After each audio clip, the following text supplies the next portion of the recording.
That's right. I got a lightsaber. And it works.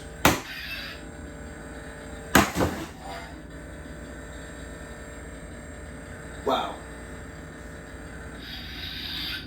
That's more dangerous than I thought. In today's video, I'm going to show how you can do the Star Wars lightsaber effect using mRotoAI inside of Final Cut Pro. So I'll go ahead and click Option and move this footage. Cool thing about these lightsabers is they actually turn on the lights by themselves, so it gives you the light already. What I'm going to do is go to where the light starts, drag over mRotoAI, go to where it turns off, hit Command B right there. The nice thing about having the light is it makes it a lot easier to track with mRotoAI.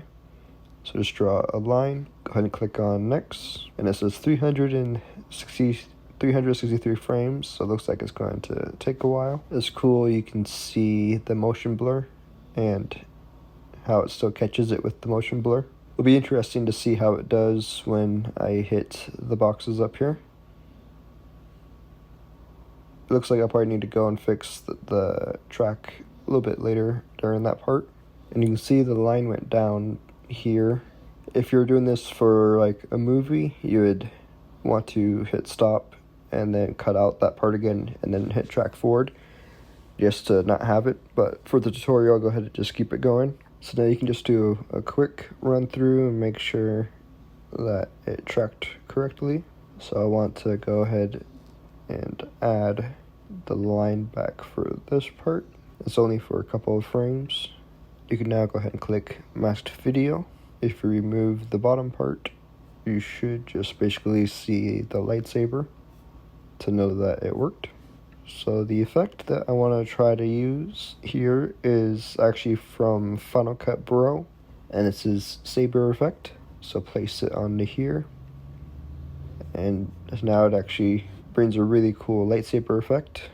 And now there's a lot of cool settings that you can use on here. So I'm going to change this color to be green, and you can actually have it set to inside or outside only. So if I try outside, brings a pretty cool effect to it.